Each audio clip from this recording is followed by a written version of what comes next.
Assalamualaikum warahmatullahi wabarakatuh. Hamdan wa syukran lillah. Salatan wa salaman ala rasulillah Sayyidina Muhammad ibn Abdullah wa ala alihi wa sahbihi wa mawalah, amma ba'd. Seluruh Dewan Guru yang saya hormati, seluruh peserta didik SMK Al-Fatmah Cianjur yang saya banggakan, alhamdulillah wa syukru ala ni'amillah, pada pagi hari ini, di hari Jumat ini, alhamdulillah kita masih diberikan nikmat sehat oleh Allah Subhanahu wa taala, sehingga pada kesempatan yang berbahagia ini kita masih dipertemukan dalam kegiatan kerohanian, yang mana kegiatan kerohanian ini salah satu agenda rutin sebelum pembelajaran pertama dimulai pada hari Jumat. Hadirin wal hadirat rahimakumullah. Adapun kesempatan kegiatan kerohanian pada pagi Jumat ini, insya Allah Bapak akan membahas masih tentang sholat. Kemarin oleh penceramah yang lain masih membahas tentang sholat, yaitu sholat Jumat. Tapi pada kesempatan ini Bapak akan membahas tentang dua sholat sunnah, yang sholat sunat ini merupakan sholat sunat yang langka dilaksanakan oleh kita semua, mengingat dua sholat sunat ini dianjurkan untuk dilaksanakan ketika ada momen atau fenomena alam yang melatar belakangi kita untuk melaksanakan sholat sunat ini. Yang pertama itu adalah sholat sunat yang dinamakan dengan sholat sunat istisqa. Ya. Apa itu istisqa? Al istiqa'u ayatolabus suqya minallahi ta'ala. Jadi apa itu sholat istisqa? Ya, ada sebuah pertanyaan. Apa yang dimaksud dengan sholat istisqa dan bagaimana cara pelaksanaannya? Ya. Jadi istisqa adalah meminta diturunkannya hujan kepada Allah Subhanahu wa taala pada saat kemarau yang sangat panjang. Itu dilakukan dengan cara berdoa, beristighfar, dan melakukan sholat kepada Allah Subhanahu wa taala. Banyak hadis menyebutkan bahwa tersebarnya perbuatan maksiat menyebabkan datangnya kemarau atau paceklik.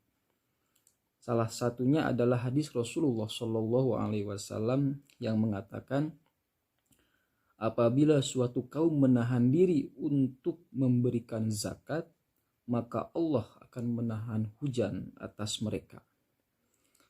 Untuk membuktikan bolehnya sholat istisqa, para ahli fikih berargumentasi dengan firman Allah yang mengatakan, maka aku katakan kepada mereka, mohonlah ampun kepada Tuhanmu, sesungguhnya Dia adalah Maha Pengampun, niscaya Dia akan mengirimkan hujan kepadamu dengan lebat. Quran Surat Nuh ayat 10 sampai dengan ayat 11. Juga benar bahwa Nabi Muhammad SAW telah melakukan sholat istisqa dan memberikan hukum bahwa sholat istisqa itu adalah sunnah. Bahkan jumhur fala ulama mengatakan hukum sholat istisqa itu adalah sunnah muakkad, atau sunnah yang dikukuhkan atau dianjurkan untuk melaksanakannya. Sholat istisqa dilakukan di luar kota atau perkampungan, seperti di padang pasir, dan juga bukan pada ketiga masjid, yaitu Masjid Mekah, Masjid Madinah, dan Masjid Qudus. Dalam mengerjakan sholat istisqa, orang-orang hendaknya berdoa kepada Allah Subhanahu wa taala sambil berpuasa selama 3 hari dan bertobat kepadanya dari segala maksiat. Pada hari keempat mereka keluar dengan khusyuk dan merendahkan diri serta merintih-rintih kepada Allah Subhanahu wa taala, dan kemudian mengerjakan sholat sebagaimana sholat Id. Selesai sholat, seorang khatib menyampaikan khutbah. Nanti saya akan jelaskan tata cara bagaimana melaksanakan sholat istisqa. Aisyah menceritakan bahwa sekelompok orang mengadu kepada Rasulullah Shallallahu Alaihi Wasallam akan sedikitnya hujan yang turun.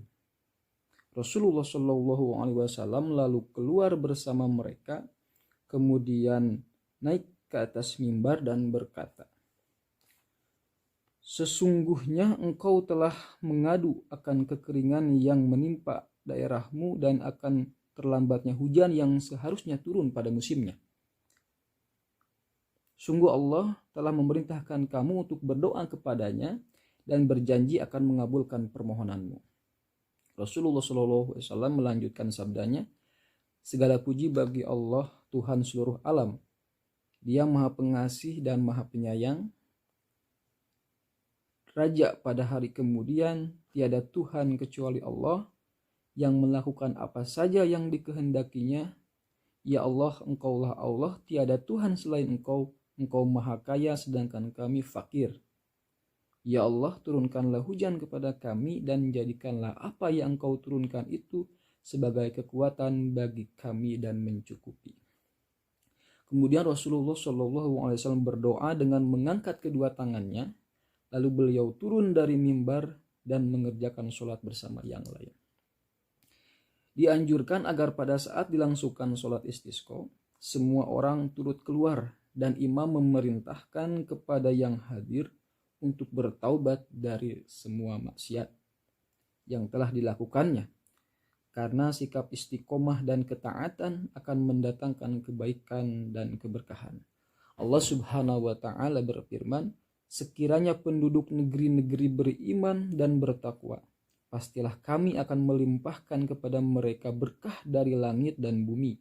Tetapi mereka mendustakan ayat-ayat kami itu, maka kami siksa mereka disebabkan perbuatan mereka." Sholat istisqa tidak mempunyai waktu yang pasti. Ia dapat dilakukan pada siang ataupun malam hari. Adapun yang menjadi pokok di dalam sholat istisqa adalah bertaubat, sikap khusyuk, dan berdoa. Salah satu doa yang diajarkan ialah, "Ya Allah, turunkanlah hujan kepada kami dan jangan jadikan kami orang-orang yang berputus asa. Ya Allah, lindungilah hamba-hamba dari negeri-negerimu dan kekacauan, kesulitan, dan kemiskinan, karena kami tidak akan mengadukannya kecuali kepada Engkau, ya Allah. Tumbuhkanlah bagi kami tanaman-tanaman, perbanyaklah bagi kami air susu ternak-ternak kami. Turunkanlah kepada kami hujan dan turunkan bagi kami berkah-berkah-Mu. Ya Allah, hilangkan dari kami kemiskinan, kelaparan, dan ketelanjangan. Singkirkanlah dari kami semua bencana, karena tidak ada yang dapat menyingkirkannya kecuali Engkau, ya Allah. Sungguh kami memohon ampunan darimu. Sesungguhnya Engkau adalah zat yang maha pengampun. Ya Allah, turunkanlah hujan yang lebat kepada kami." Itu diantara doa yang diajarkan oleh Nabi kita, Nabi Muhammad SAW. Ya. Kemudian secara ringkas, Bapak akan jelaskan tata cara sholat istisqa adalah sebagai berikut. Niat sholat istisqa diantaranya kurang lebih seperti ini: usolli sunnatal istiqo rakaataini imaman, kalau menjadi imam, kalau makmuman lillahi ta'ala. Kemudian melaksanakan rakaat pertama diawali dengan takbiratul ihram, kemudian ditambah dengan takbir ziyadah atau takbir tambahan sebanyak 7 kalimat, seperti kita melaksanakan sholat Id. Ya, jadi rakaat pertama setelah takbiratul ihram ditambah dengan takbir sebanyak 7 kali, kemudian ruku seperti biasa, sujud, itidal, sujud, bangun dari sujud kembali, kemudian berdiri untuk meneruskan rakaat yang kedua, kemudian takbir lagi, takbir ziyadah selama 5 kali, kemudian mengulangi sholat seperti rakaat yang pertama hingga akhir salat. Nah, itu pelaksanaan sholat istisqa. Di dalam pelaksanaan sholatnya itu hampir serupa dengan sholat Id. Kemudian setelah melaksanakan sholat, kemudian sang khatib naik kepada mimbar, kemudian akan berkhutbah, berdoa, berwasiat takwa, kemudian memerintahkan kepada semua manusia untuk bertaubat, untuk menghilangkan segala maksiat yang dilakukan, kemudian mudah-mudahan berdoa hujan lantas turun. Karena inti daripada sholat istisqa itu adalah untuk meminta kepada Allah Subhanahu wa taala untuk menurunkan hujan atas apa yang dialami oleh manusia, terutama di dalam akhir-akhir yang mereka alami itu kekeringan yang sangat panjang atau kemarau panjang. Itu sholat yang pertama yang hukumnya sunat tetapi langka dilaksanakan karena bersifatnya kebutuhan atau artinya momentum. Ada lagi satu sholat sunat yang memang pelaksanaannya juga sama, momentum, bahkan ini sangat langka sekali, bahkan bisa bertahun-tahun, puluhan tahun kita bisa menemukan sholat seperti ini. Apa sholat tersebut? Sholat tersebut itu adalah sholat gerhana matahari maupun gerhana bulan. Ya. Tapi yang ingin Bapak sampaikan di sini adalah sholat gerhana matahari. Apa itu sholat gerhana matahari? Apakah di dalam Islam terdapat sholat yang dinamakan sholat kusuf atau gerhana matahari? Bagaimanakah cara pelaksanaannya? Kapankah waktu pelaksanaannya? Ya, jadi kusuf, kalau gerhana matahari adalah kusuf, kalau gerhana bulan adalah khusuf pakai kho. Nah, kusuf atau gerhana matahari adalah sebuah peristiwa tertutupnya sinar matahari sehingga menjadi gelap. Disebabkan bulan berada tepat di antara matahari dan bumi. Allah Subhanahu wa taala menetapkan suatu sholat yang dinamakan dengan sholat kusuf. Dan penyebabnya adalah terjadinya gerhana matahari itu. Demikian juga Allah Subhanahu wa taala menetapkan hal yang sama tatkala terjadi gerhana bulan, yaitu lenyapnya cahaya bulan disebabkan bumi berada pada posisi di antara matahari dan bulan. Jadi kalau gerhana matahari tertutupnya matahari oleh bulan sehingga antara matahari, bulan dan bumi berada di satu garis. Jadi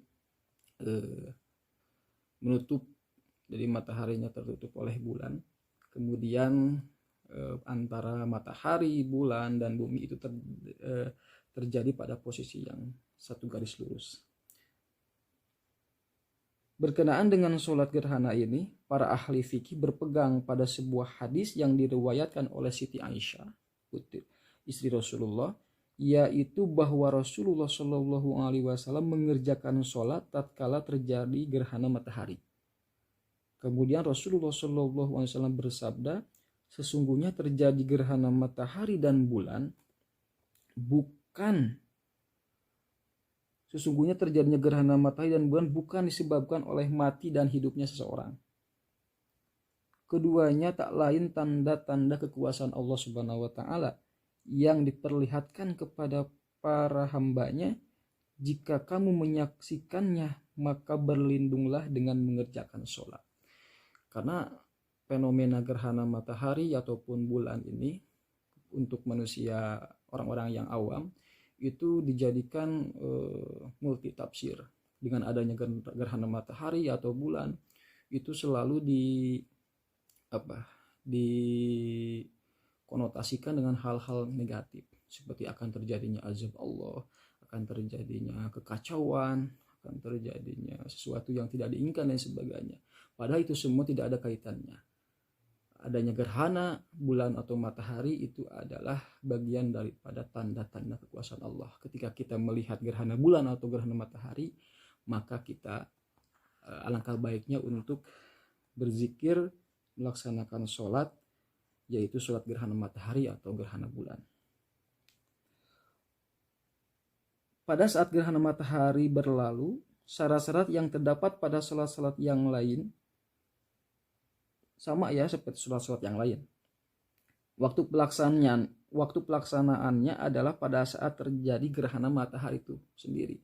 karena gerhana matahari atau bulan memiliki waktu yang sebentar, ya tidak lama, sehingga pelaksanaan sholat gerhana matahari atau bulan maka dilaksanakan pada proses gerhana matahari atau bulan itu terjadi.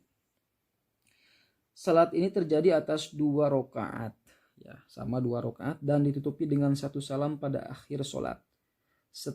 Setelah itu apabila gerhana matahari masih terjadi maka dianjurkan dengan berdoa. Sholat ini dilakukan tanpa azan dan iqomah, melainkan hanya dengan seruan, marilah kita sholat berjamaah. As-sholatu jami'ah, tidak perlu adzan atau iqomah. Nanti akan Bapak jelaskan tata cara atau niat untuk kita melaksanakan sholat gerhana matahari. Sunnah hukumnya memperpanjang bacaan di dalam sholat ini, ya, dan itu hendaknya dilakukan dengan suara perlahan. Diriwayatkan bahwa Rasulullah Shallallahu Alaihi Wasallam memimpin sholat kusuf di hadapan manusia atau orang-orang. Beliau lama tatkala berdiri, seolah-olah yang paling lama dibanding sholat-sholatnya yang lain secara berjamaah. Demikian juga halnya tatkala beliau ruku dan sujud. Nah itu ya pengertian daripada sholat gerhana matahari. Kemudian bagaimana riwayat bahwa Rasulullah SAW pernah melaksanakan sholat gerhana matahari. Nah adapun tata cara pelaksanaan sholat gerhana matahari atau gerhana bulan ini dilakukan secara berjamaah dengan jumlah rakaatnya adalah 2. Ya niatnya mungkin tidak, ringkasnya seperti ini: usolli sunnatal kusufi syamsi rakaataini imaman au ma'muman lillahi ta'ala.